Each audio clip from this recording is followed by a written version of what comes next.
Welcome back to Discover Your Money Temperament and Unleash Your Money Superpowers. This is video 4 in the series, The Rules Have Changed. As I do with all my videos, know yourself with money.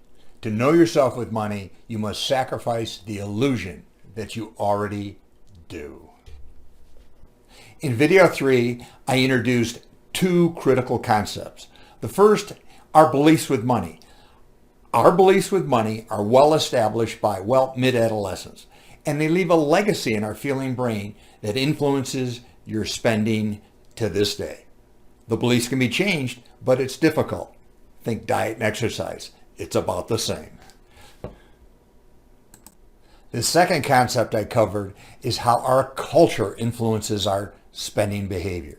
In fact, I believe that cultural influences are probably the single greatest driver that dictate where you spend, how you spend, what you buy, and what you think or value is important. Think about it. Culture. It's critical to your financial health.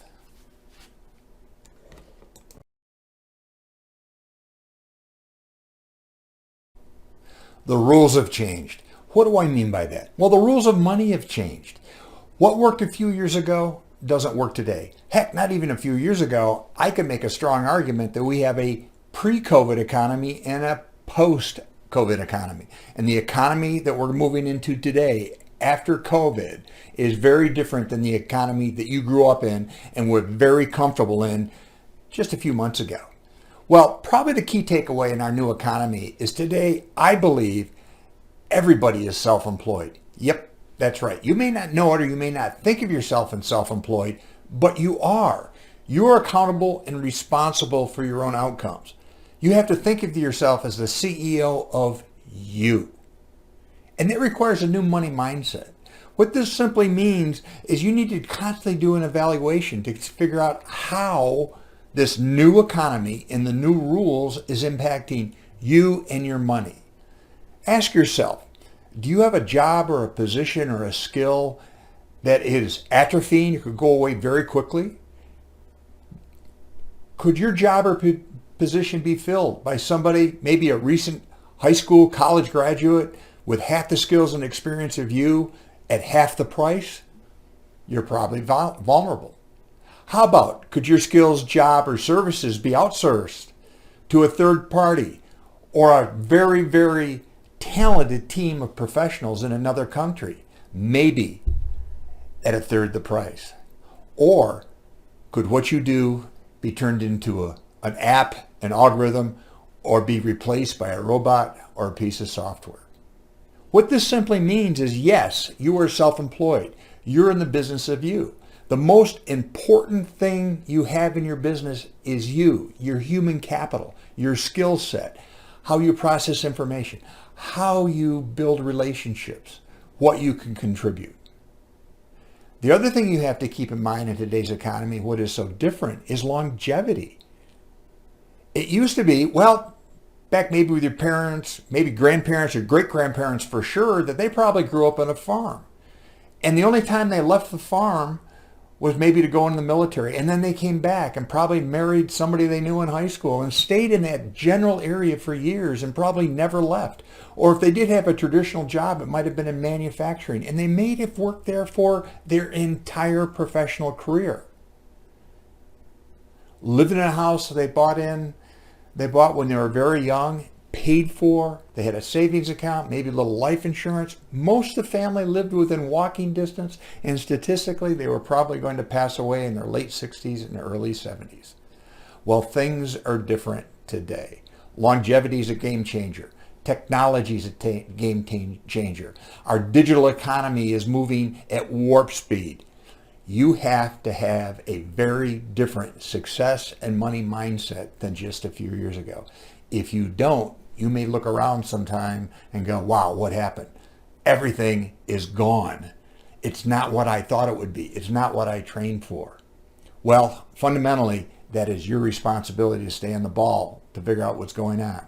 The economy is always changing. It's called structural transformation. as we progress as a species. We humans are always moving forward. It's not always a bad thing, but you need to be prepared. The rules of business and economy and commerce and what you do for a living are constantly changing, constantly evolving, and they always will. You are the CEO. Take charge.